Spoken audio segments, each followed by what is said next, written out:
Assalamualaikum warahmatullahi wabarakatuh.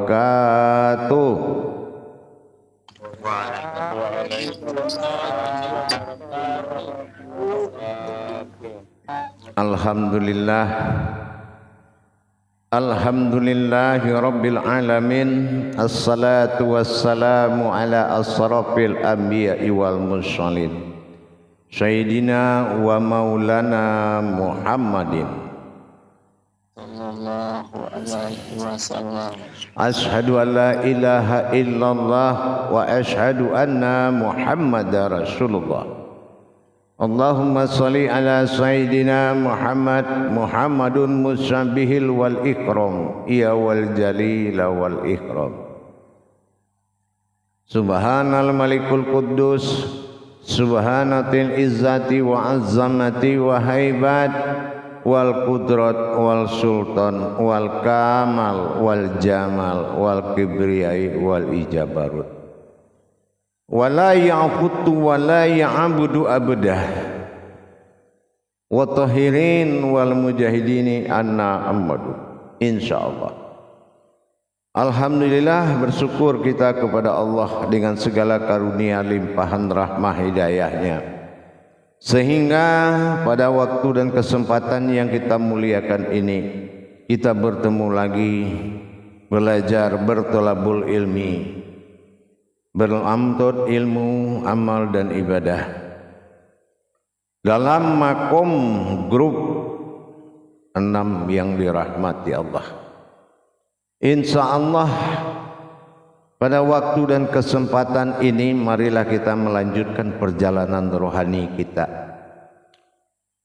yang mana perjalanan rohani yang pernah kita lalui kemarin telah bertajali 4 batin Allah dalam diri. Berikut kita berangkat menuju lahut berikutnya. Sebelumnya kita mengulang sedikit dulu mengingatkan bertajali pada makom pizzatullah waktu dalam 4 batin Allah ini telah mewujud menjadi batang tubuh lahu. Setelah itu berangkat lagi menuju derajat fisiri, yaitu dengan pengajian 4 batin dalam makom batin. Tapi sekarang sudah saatnya menuju kepada makom ketiga dinamakan fisifat. Bertajalilah makom 4 kodrat tadi menjadi makom fisifat, barulah terbuka kodrat tauhid yang bernama agama. Inilah yang kita sampaikan pada malam ini, insyaallah bisa disimak dengan baik, mudah-mudahan insyaallah. Para jemaah yang dihadiri, yang dirahmati Allah rahimakumullah. Setelah kita mengkaji dari makom yang terdahulu disebut juga dengan sirul asrar, yang mana waktu itu kita berkecimpung dalam kodrat batin yang 4, kodrat sir yang 4, kodrat zat yang 4 ini telah kita lalui dengan makom siri asrar. Sirul asrar itu adalah bergedut dalam bidang hati dan batin. Tapi pada waktu dan kesempatan ini kita akan menuju bertajalinya batin yang 4 ini menjadi sebuah kodrat, menjadi satu kodrat yang disebut dengan diri. Ini yang disebut dengan diri, sesuai dengan apa yang dimohon dan dihajatkan oleh Rasulullah sallallahu alaihi wasallam kepada Allah. Ya Allah, kumpulkanlah batin-batin dirimu yang sangat banyak, jadikanlah satu diri supaya bisa memudahkan umatku bertajali kepada Engkau ya Allah.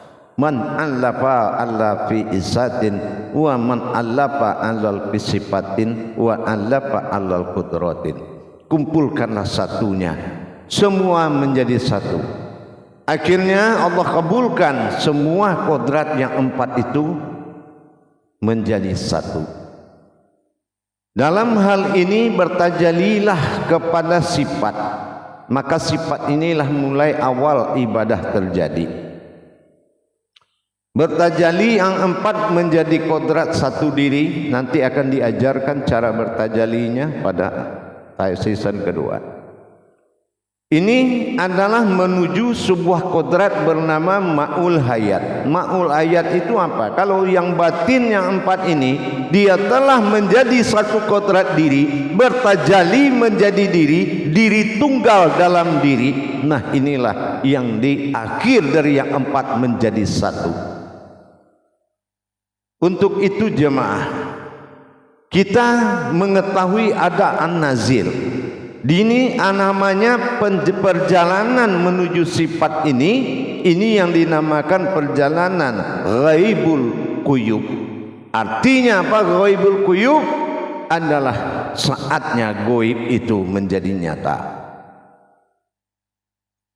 Para hadirin dan jamaah sekalian, di dalam menjalankan bertajalinya batin sifat berwujud menjadi sebuah wujud bernama sifat, itu ya ada menjadi kodrat bernama diri.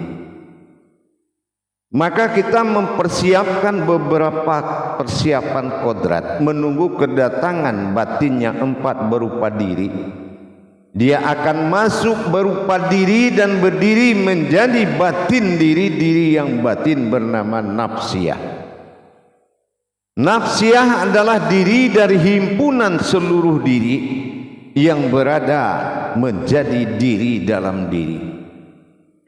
Nafsiyah adalah kodrat tunggalnya diri yang akan maujud mewakili batin yang 4, dan ini akan bertajali. Maka nafsiyah diri kita ini, nafsiyah ini adalah sebuah diri mewakili 4 batin tadi. Disiapkan oleh diri ini 4 kodrat tempat berlabuhnya mata batin yang 4 tadi, napas, tanapas, ampas, nufus, akan bertajali menjadi sifat. Kemana dia bertajali menjadi sifat? Bernapaslah napas pada mulut, bertanapaslah tanapas pada telinga, dan berampaslah napas pada mata, dan bernupuslah nupus pada hidung. Tapi apa bisa dia bertajali seperti itu saja? Tidak, nanti akan ditajalikan dengan jalan yang rahasia. Apa hakikat daripada itu? Menuju satu kodrat bernama hakul do'im. Apa yang dikatakan hakul do'im? Yaitu terjadi hubungan batin dengan Allah. Kalau sudah menjadi diri batin hakul do'im, maka inilah yang diharapkan menjadi ma'ul hayat, yaitu sumber dari segala kehidupan langit dan bumi beserta isinya.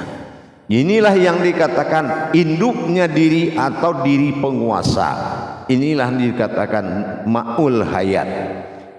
Para hadirin dan jemaah yang dirahmati Allah, dalam hal begini kita mempersiapkan 3 kejadian yang akan kita siapkan dalam diri kita.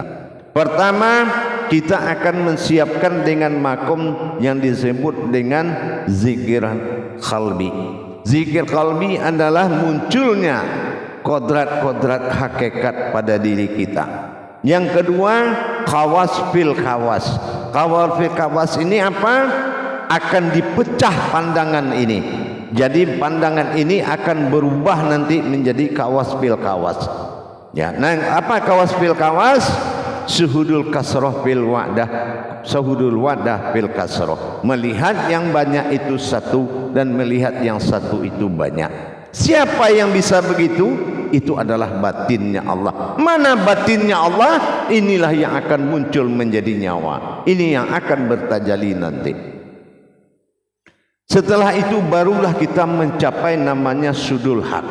Sudul haq ini adalah dikatakan diri itu satu, tapi dilihat dia banyak. Apabila kita melihat dia banyak, itu adalah diri yang satu. Sudul haq, sudah bisa batin melihat yang zahir di luar, dan di luar sudah bisa melihat batin yang satu di dalam. Tidak ada perubahan antara di dalam dengan yang di luar. Inilah yang dikatakan soluhul dahad do'im. Jadi yang dikatakan selahu do'im, artinya selahu do'im itu apa? Terjadi hubungan batin rutin. Karena tidak bisa kita mengelak apabila kita sudah buka bagaimana wujud pandangan yang berkekalan tadi. Pandangan inilah yang menjadi tolak ukur bagi Allah yang dikatakan nilainya tinggi mencapai nilai solohu doim. Solohu doim itu apa? Sesungguhnya manusia itu telah mendapatkan nilai solat. Inilah yang dikatakan awal daripada kodrat solatul doim, solohu doim tadi.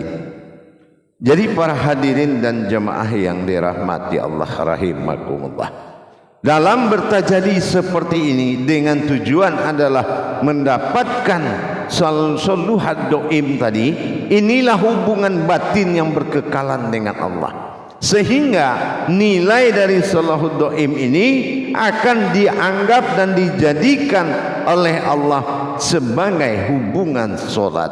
Inilah nilainya yang sangat dicari oleh semua umat. Mungkin untuk memahaminya dan mentajalikannya butuh waktu, tetapi kalau kita, waktu itu yang butuh kita.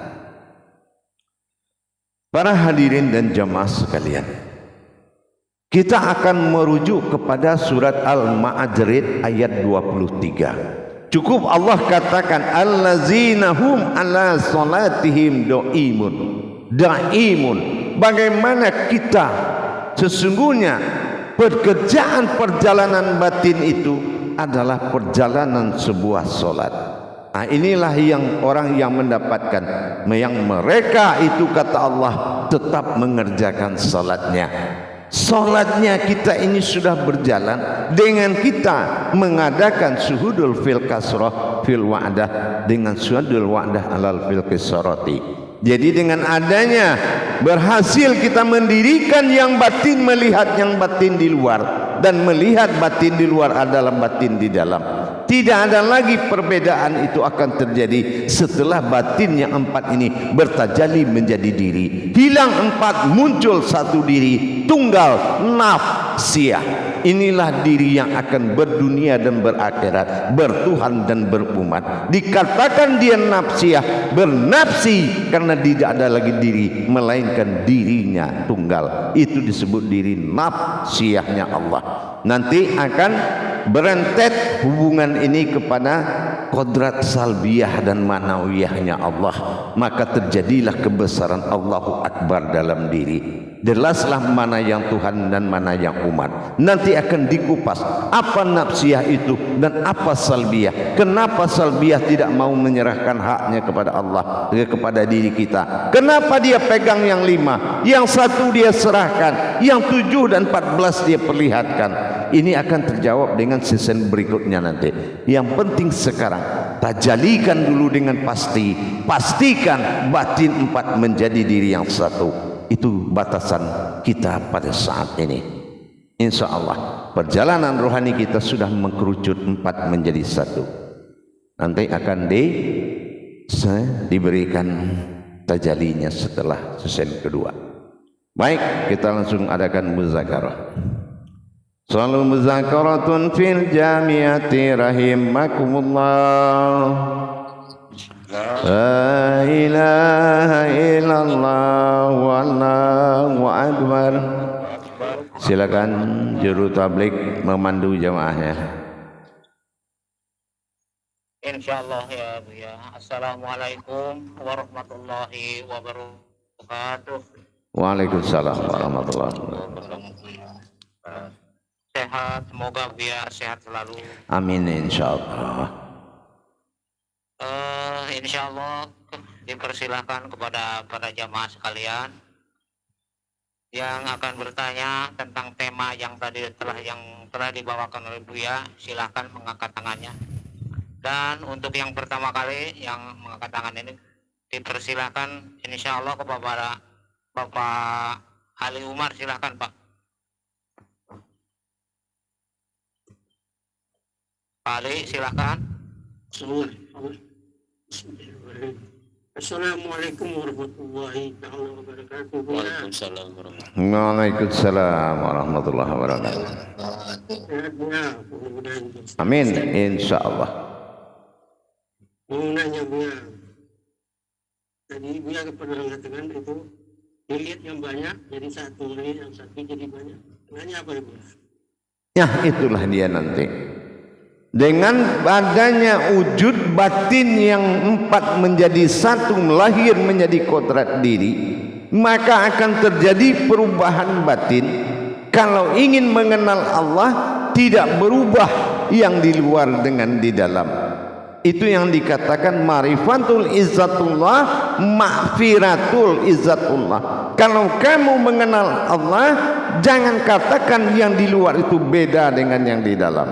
Nah, ini akan kita kembangkan nanti. Ini akan terjadi, ya. Ini akan terjadi. Jadi yang dikumpulkan jadi 4 itu, satu batin di dalam, satu diri zahirnya di luar, dan ini bertemu dalam satu pandangan. Dan ini kekuatan batin yang masuk menjadi diri itu, yang 4 ini yang akan memandang seperti itu, dan kita akan menikmati. Kalau dia belum masuk, kalau kita sekarang melihat itu kayaknya orang lain. Kenapa? Karena kita masih kodratnya ruh, belum naf. Jadi nggak bisa kita katakan itu sama di luar sama di dalam.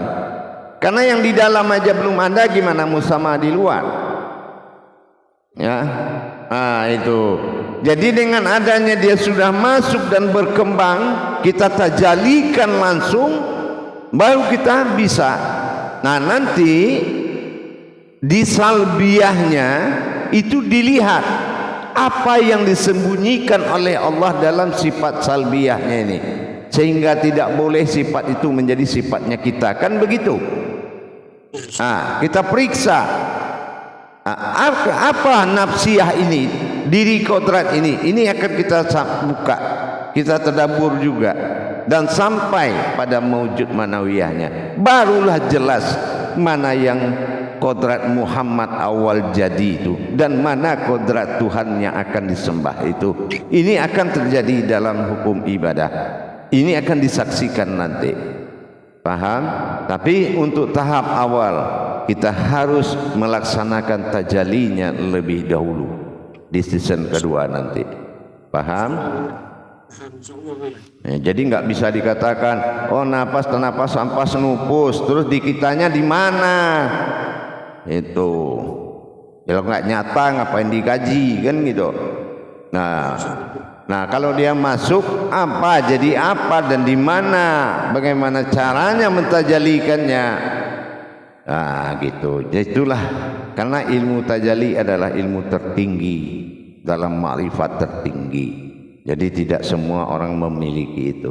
Kalau memiliki kajian bisa jadi semua orang. Paham? Ya dulu kan tidak aneh lagi. Ente pernah dengar kan? Sampai sifat 20 dinyanyikan nih orang, ya kan? Nah, tapi bisa nggak orang mengenal sifat 20 ini dibagi 3? Nah gitu, ya kan? Mana yang jatuh salbiyah, nafsiyah, manawiyah. Kalau dia tidak kaji wujud batin, napas, tanapas, ampas, nupus, dia nggak bakal bisa masuk ke areal itu, karena tajalinya dari batin Allah. Gitu. Dari ampas, tanapas, nupus yang 4 ini akan mewujud kembali menjadi diri tunggal, diri kodratnya Muhammad di wadi mani manikam, dan mewujud kepada nurullah, nur Muhammad, nur haknya Allah, itulah kodratnya Adam. 12 kodrat terbagi 4 kali 3 12, maka 6 kodrat zahir dipegang oleh Adam, 6 kodrat zahir dipegang, batin dipegang oleh Muhammad. Terjadilah zahir dan batin Allah, Adam dan Muhammad. Ini berawal dari kodrat yang 4 ini. Makomnya lari ke kodrat sifat. Jadi kalau kita sudah tahu kedampaknya jalannya begitu, nah inilah yang kita tekankan selama ini. Jangan ada lagi ruh dan jasad yang bertuhan. Tidak akan mungkin ada, karena itu adalah milik makhluk. Kodratnya adalah kehidupan, bukan hidup. Ya, kalau jasad dengan ruh bersatu namanya nasma. Nasma itu hanya sebuah sebutan. Apa sebutan? Itu orang, itu kucing, beda. Hanya sebutan begitu aja. Itu manusia, itu kucing, itu kambing. Tapi kalau yang dikatakan diri, inilah yang wajib bagi Allah. Apa yang wajib bagi Allah? Ada dirimu, tapi bukan jasad dan ruhmu. Yang wajib bagi Allah adalah diri, naf. Ingat itu. Di mana ada dirinya, di situ ada dia. Itu yang dikatakan wa huwa ma'akum aina ma kuntum. Naf-nafnya ada. Bernafsu kita, nafsu, ada dirinya yang menghalalkan anak. Berkesendirian kita nafsihi, berkodrat kita nafsahu, hidup kita nafas, bertajali kita tan nafas, bertafatur kita nufus, dan berwujud kita anfas. Tapi di dalam kodrat ini bukan anfas. Kalau sudah bertajali, dia bernama ampas, bukan an tapi am. Nah, perbedaan di situ aja satu, ya. Biar nanti dia bertajali zohir. Kalau dia bertajali zohir kan jatuhnya ke ampas. Kalau terjali diri, hakikat dia anpas, gitu. An beda, ya. Jadi itulah dampak dari kajian kita yang 4 tadi itu. Paham? Nah, jadi kalau kemarin kita tidak bisa membayangkan kemana tajalinya batinnya 4 ini, setelah kita kenal satu-satu mentajalikannya, maka dihimpun dia rupanya menjadi satu. Itu yang menjadi nafsiyah. Paham? Terima kasih Buya. Assalamualaikum warahmatullahi wabarakatuh. Waalaikumsalam warahmatullahi wabarakatuh. Terima kasih kepada Bapak Ali Umar yang telah mengajukan pertanyaan. Dan untuk pertanyaan selanjutnya ya kami serahkan tadi yang kedua, yaitu kepada Bapak Imam dari grup 6. Dipersilahkan Pak. Assalamualaikum warahmatullahi wabarakatuh Buya. Waalaikumsalam warahmatullahi wabarakatuh. Semoga Buya selalu sehat. Insya Allah. Buya selalu sehat. Insya Allah. Ini ada gangguan saya sebenarnya nih Buya. Gangguan saya nggak dengar dengan jelas nih. Atau ini gimana? Tapi tadi secara samar-samar saya mendengar Buya memandang kasrah. Tadi Buddha Buya memandang satu jadi banyak dan banyak menjadi satu. Itu gimana Buya sebenarnya? Ya. Jadi sebelum batin sifat daripada pecah pandangan tadi terjadi, memang itu tidak bisa sebelum diungkap. Tapi setelah nanti kita ungkap semua, nanti akan terjadi dia. Kenapa? Karena telah berdiri yang diharapkan oleh yang kita harapkan tadi, yaitu qawas fil khawas. Qawas fil khawas ini apa? Akan muncul batin yang bisa melaksanakan seperti itu. Kenapa? Mana batinnya Allah, mana diri batinnya Allah. Allah fi wa bazahiru wallahi fil batinu. Mana zahir? Beda enggak zahirnya dengan batinnya? Nah, itu gunanya khawas bil khawas. Nanti kodrat yang 4 ini akan merubah pandangan batin kita. Kalau kita nggak bisa merubahnya, hanya dia yang bisa merubahnya setelah kita isi satu-satu nanti. Yang isi pandangan ke telinga, ke mata, ke hidung, ke mulut, itu kan diisi. Yang 4 itu diisi. Kalau nggak diisi nggak bisa, karena dia jadi diri dulu. Setelah jadi diri baru dia dikirim satu-satu. Nah, itu yang akan dikirim terus untuk ditajalikan. Baru kita bisa setelah diungkap nanti apa yang di luar itu, apa yang di dalam itu. Gitu. Paham? Ya. Terima kasih Buya. Assalamualaikum warahmatullahi wabarakatuh. Waalaikumsalam. Terima kasih kepada Bapak Imam dari grup 6 yang telah mengajukan pertanyaannya. Dan untuk selanjutnya dipersilakan insya Allah kepada Bapak Rudi Rustandi. Silakan Pak. Baik, terima kasih Pak Ande. Assalamualaikum warahmatullahi wabarakatuh Buya. Waalaikumsalam warahmatullahi wabarakatuh. Senang bisa bertemu lagi dengan Buya dalam keadaan sehat walafiat. Amin, insya Allah, amin. Mohon dijelaskan lagi Bu, mau tanya tentang sirul asror itu Bu ya. Itu Iya. yang dimaksud itu Bu ya. Kalau sirul asror itu maknanya masih sir, belum bernama. Nah, setelah dia bertajalli ke sifatnya, barulah muncul makom-makom. Ya, itu namanya ghaibul quyub. Saatnya kamu mendapatkan kodrat ghaib. Nah ya, nah itu. Jadi saatnya batin itu bertajalli kepada diri, itu namanya sifat. Sebelum dia bertajalli, itu nama siril asror. Siril asror itu masih sir, masih rahasia, belum dikodratkan nama asmanya. Tapi di ghaibil quyub, setelah dia masuk, dia bertajalli, itu bersifat. Contoh seperti diri al-haqullah. Nah, kalau dia belum bertajalli, belum ada kodrat, iradat, ilmu, sama, basar, kalam, hayat, belum ada karena dia belum jadi sifat.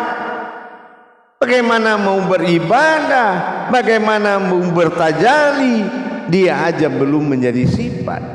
Nah sekarang sama, di saat dia masih dalam makom sirul asror, maka dia bertajalli ke makom ghaibul quyub. Jadi kalau kita menerangkan nanti ke jamaah atau ke anak murid, sebelum ghaibul quyub, dia tuh siril asror dulu. Sebelum dia siril asror, dia masih di makom fisir, fizat. Siril asror terakhir, fisiri, baru dia bersifat menuju ghaibul quyub. Nah ini sudah melepaskan siril asror. Gitu, paham? Insya Allah. Nah, kalau kemarin-kemarin mungkin kita nggak bisa bayangkan, rupanya 4 akan jadi 1, kan gitu. Kemana arah yang 4 ini? Sulit ditebak. Karena begitulah tauhid tadi, menjadikan semuanya dihimpun akan kembali menjadi diri. Tapi diri yang nafsiyah, diri yang berdiri sendiri, diri yang didirikan. Paham? Diri yang berdiri, nah inilah dia nafsiyah. Tapi kalau diri yang didirikan, itulah nurani, itulah jasad. Diri yang berdiri, itulah diri batin. Diri yang sebenar-benar diri, ini adalah wujud. Nah gitu, nanti dia akan bertajalli ke arah pengembangan kodrat, yaitu nafsiyah. Nah, di nafsiyah ini nanti dikupas, di salbiyah dikupas, bertemulah ada kolbi, wujud batin ke nafsiyah, ada juga yang menjadi kesulbi, wujud dari batin salbiyah nanti, gitu. Nah, inilah napas dalam napas, jantung dalam jantung, hati dalam hati, gitu. Paham? Allah Bu ya. Berarti nafsiyah itu pengerucutan dari anpas. Iya. Apa? Betul sekali, betul sekali. Pengerucutannya di situ. Kenapa? Karena Rasulullah yang memohon, ya Allah, kumpulkanlah diri-diri batinmu menjadi satu diri tunggal, agar tidak susah umatku bertajalli kepadamu, kan begitu. Ma'anta'alafa wa khodratin alal naf. Itu. Jadi akhirnya Allah kumpulkan, karena tidak ada dirinya dia tidak akui. Sementara kita masih berkodrat ruh dan jasad. Coba seandainya diri naf ini tidak datang, derajat hewan itu sudah pakaian sehari-hari. Kenapa? Yang ada yang bernapas, sementara napas sendiri nggak ada. Napas itu batin, itu aja nggak ada. Yang ada ruh dengan jasad, itu nasma, sebutan. Kodratnya kehidupan, bukan yang hidup. Coba bayangkan kalau hidup tidak punya diri. Makanya dulu istilah saya itu sebelum belajar tidak tahu diri, sudah belajar mencari diri, dicari diri kehilangan diri, ternyata bertemu sesuatu yang berdiri. Nah kan gitu. Nah gitu. Paham? Insya Allah paham Buya. Insya Allah. Terima kasih. Assalamualaikum warahmatullahi wabarakatuh Buya. Waalaikumsalam warahmatullahi wabarakatuh. Masih ada pertanyaan? Terima kasih pada Bapak Rudi atas pertanyaannya. Insya Allah jamaah sekalian. Ya. Jadi itu masih ada pertanyaan. Coba silakan. Al-Qani. Kepada Bapak Kailani, Ya silakan. dipersilakan. Insya Allah Pak. Silakan Pak. Assalamualaikum warahmatullahi wabarakatuh Buya. Waalaikumsalam warahmatullahi wabarakatuh. Semoga Buya selalu sehat. Insya Allah. Amin. Barakallah Buya ilmunya Buya. Insya Allah. Amin. Adapun yang saya tanyakan pada malam hari ini itu tentang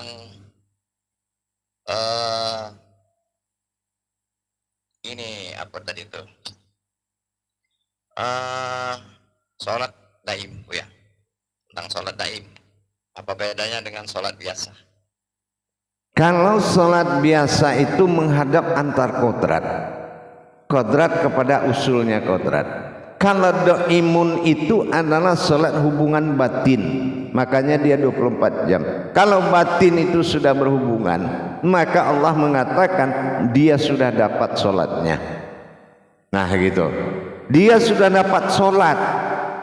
Nah gitu, jadi ini digolongkan shollu ala min tawaf, yaitu bergerak 24 jam. Tapi dasarnya harus ada. Kadang-kadang orang mendirikan sholat doim itu dengan hanya hakikat, nggak bisa. Sholat doim itu berhubungan batin, ya, hubungan batin yang tidak terputus. Hubungan batin itu ada dua, hubungan batin pandangan dengan hubungan batin kodrat. Kalau hubungan batin pandangan ini yang sedang kita kaji. Hubungan batin kodrat yaitu melenyapkan jiwa ke dalam napas, melenyapkan napas ke dalam batin. Nah ini akan terjadi nanti dua-duanya, maka terjadilah hubungan zahir batin yang tidak terputus. Nah sekarang coba, kalau kasrah bil wa'dah, suhudul wa'dah bil kasrah, begitu ente keluar rumah dan ente masuk lagi ke dalam rumah, apa yang tidak terputus hubungan luar dengan dalam? Nah itu contohnya yang doim itu. Nah ini yang harus kita gali. Paham? Insya Allah Buya. Kalau terputus berarti belum doim. Nah gitu. Terima kasih. Assalamualaikum warahmatullahi wabarakatuh. Waalaikumsalam warahmatullahi wabarakatuh. Baik jamaah, kita ketemu 10 menit kedua season insyaallah. Assalamualaikum warahmatullahi wabarakatuh. Waalaikumsalam.